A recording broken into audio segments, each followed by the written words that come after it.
की कहानी है नाटक। कहानी अच्छी लगे तो प्लीज चैनल को सब्सक्राइब कर लीजिएगा। अब शुरू करते हैं कहानी।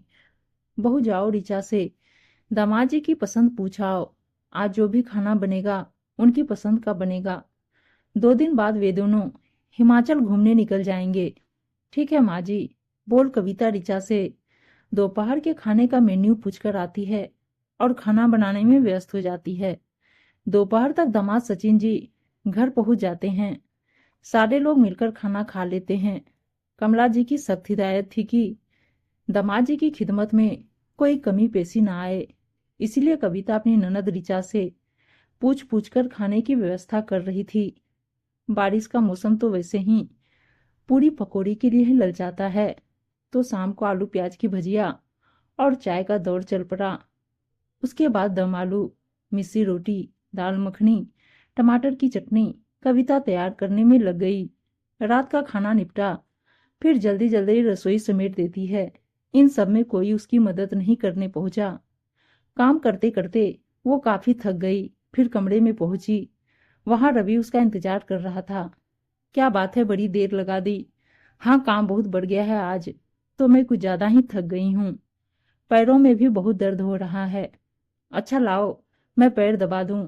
नहीं नहीं, मुझे पाप में डालेंगे क्या? गोली खाकर सो जाऊंगी, अपने आप ठीक हो जाएगा। कहते ही कविता दवाई खा लेती है। फिर रवि बोला, एक काम करो, कल मेरे ऑफिस की छुट्टी है। सुबह का नाश्ता मैं बाजार से मंगवा दूंगा। दोपहर का खाना तुम बना लेना। शाम को मैं और तुम बाहर डिनर करने चलते हैं। हमारी 6 मंथ एनिवर्सरी जो है। रवि कविता की शादी को 6 महीने ही हुए हैं। सुबह और दोपहर तो ठीक है, शाम को माँ जी हमें कहीं नहीं जाने देंगी। दीदी और जीजाजी का खाना कौन बनाएगा? उदास होते हुए बोली, रहने देते हैं ना, कहीं माँ जी को बुरा लग गया तो। अरे ऐसा कुछ नहीं होगा, मैं उनके लिए ऑर्डर कर दूंगा।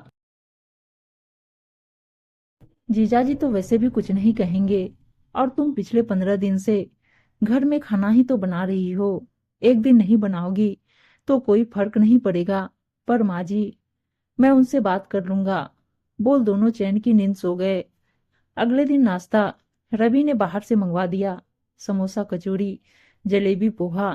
अरे ये बाजार से पैसा खर्च क्यों किया? बहू से क्या खाना नहीं बन रहा है? कमला जी अकड़ते हुए बोली, माँ मेरा मन था, मैंने मंगवा लिया। अपने बेटे की बात सुनकर चुप हो गई, पर मन ही मन सोचने लगी, जरूर बहू ने ही मंगवाया होगा। मेहमान जी आए हैं और इन्हें कामचोरी सूझ रही है। सुबह नाश्ता हैवी हो गया, तो दोपहर में हल्के दाल चावल रोटी पालक सब्जी बन गई। कमला जी बोली, दोपहर में तुमने गाय बकरी का खाना बना दिया, अब रात को छोले भटूरे, दाल कचौरी, दही बड़े बना लेना। माँ जी रवि कह रहे थे कि शाम को खाना बाहर से ऑर्डर कर देंगे। क्यों, तुम्हारे हाथों में मेहंदी लगी है क्या? नहीं, हम दोनों आज बाहर डिनर करने जा रहे हैं। बहू तुम्हें शर्म नहीं आती? घर में मेहमान जी बैठे हैं और तुम मुंह उठाकर डिनर करने जाओगी। कौन सा वे लोग रोज रोज हमारे यहाँ आते हैं? कल मेहमान जी चले जाएंगे, फिर पता नहीं कितने दिनों बाद आएंगे। तुम कहीं नहीं जा सकती, और अपने प्लान जरा सोच समझकर बनाया करो। बाहर कितनी बारिश हो रही है, इससे बेहतर है कि रसोई में जाकर खाना बनाओ।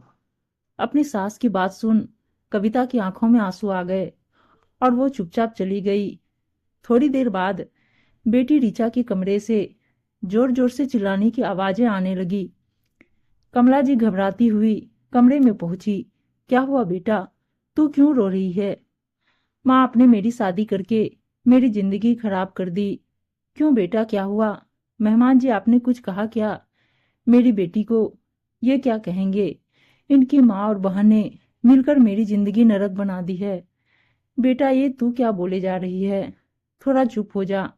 कमला जी डरती हुई बोली, नहीं माँ, अब मैं चुप नहीं रहूंगी। शादी को 2 महीने हो गए। कितनी मुश्किल से हम हिमाचल घूमने जा रहे थे। सोचा था हनीमून पर नहीं ले गए तो चलो अब चलते हैं, पर नहीं, इनकी बहन घर में आकर बैठी है।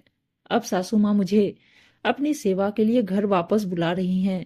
अब आप ही बताओ, गुस्सा आएगा कि नहीं आएगा? कमला जी ने सचिन की तरफ देखते हुए बोला, मेहमान जी, मैं ज्यादा तो नहीं बोलूंगी, पर आप ऐसा कर मेरी बिटिया का मन दुखा रहे हैं। कृपया ऐसा ना करें। अब तो आप घर से बाहर निकल भी चुके हैं, तो क्यों ना हिमाचल से लौटने के बाद ही अपनी बहन से मिल लेना। आखिर आपकी पत्नी को भी आपसे कुछ उम्मीदें हैं जिन्हें पूरा करना आपका फर्ज है। ऐसे तो मेहमान आते जाते रहते हैं, तो क्या हम अपना मन मार ले? कितना गलत होगा ना। अपनी बात को डरते हुए धीरे धीरे बोल रही थी। वे दामाद थे, अगर गुस्सा हो गए तो लेने के देने पड़ जाएंगे। आखिर बोल तो वो उसकी माँ और बहन के बारे में ही थी ना। अच्छा मम्मी जी, ऐसा है तो आप भी अपनी बहू के साथ बहुत गलत कर रही हैं। कमला जी बड़े अचरज से अपने दामाद की ओर देखने लगी। जी आपका मतलब क्या है? मैं कुछ समझी नहीं। आप भी तो हम लोगों की वजह से अपनी बहू बेटे को घर से जाने नहीं दे रही।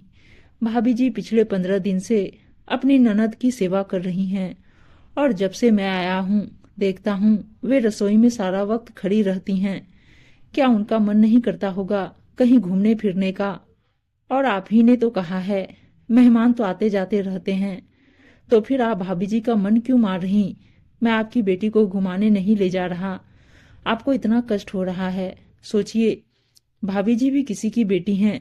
वो अपनी माँ को बताएंगी तो उनकी माँ को भी इतना ही कष्ट होगा जितना अभी आपको हो रहा है। आप ये जानती समझती हैं कि सबको खुश रखना बहू का फर्ज है, पर ये क्यों भूल रही हैं घर की बहू को भी खुश रहने का अधिकार है। अब कमला जी को समझते देर नहीं लगी कि दामाद जी ने सास बहू के बीच हुई बात सुन ली थी। सचिन जी से बोली, दामाद जी आप बिल्कुल सही कहते। मैं अपने स्वार्थ में अंधी होकर बहू की खुशी को अनदेखा कर रही थी। तभी रवि और कविता वहां पहुंच चुके थे। अरे बच्चों, तुम दोनों जाओ, तैयार हो जाओ। तुम्हें डिनर के लिए जाना था ना, और बारिश भी अब थोड़ी थम सी गई है। साथ में खाना भी ऑर्डर कर देना। हम सब लोग यहाँ आराम से खा लेंगे। फिर थोड़ा उदास मन से बोली, मेरी बहू को तो मैंने खुश कर लिया, पर काश मेरी बेटी भी खुश हो लेती। चल ऋचा, कल सुबह के लिए तेरा बैग पैक कर देती हूँ, तुझे वापस ससुराल जो जाना है। तब सचिन जी हंसते हुए बोले, अरे मम्मी जी, मैंने तो नाटक किया था। हम घर नहीं, परसों हिमाचल जा रहे हैं। मेहमान जी, आप मेरे साथ मजाक कर रहे थे। पल्ला सिर पर रखते हुए बोली, माँ बेटा में इतना हंसी मजाक तो चलता ही है। ऋचा मुस्कुराते हुए बोली, अच्छा तो तू भी इस सबक में शामिल थी। कमला जी मुंह बनाते हुए बोली, हाँ हाँ, हर बार माँ अपने बच्चों को सही रास्ता दिखाती है, पर कभी कभी बच्चों को भी माँ को रास्ता दिखाना पड़ सकता है। बस मैंने और सचिन जी ने यही किया। सबका खाना आ चुका था। रवि और कविता बाइक पर बैठकर डिनर डेट के लिए चल पड़े, अपने कुछ खुशनुमा पल बिताने। ठंडी हवाएं चल रही थी, पर बारिश थम चुकी थी। आज मौसम का मिजाज कुछ अलग ही था। घर में बहू को भी खुश रहने के अधिकार जो मिल गए थे। उम्मीद है दोस्तों कहानी अच्छी लगी होगी, और अच्छी अच्छी कहानियां सुनने के लिए चैनल को सब्सक्राइब और वीडियो को लाइक शेयर जरूर कर दीजिएगा। धन्यवाद दोस्तों।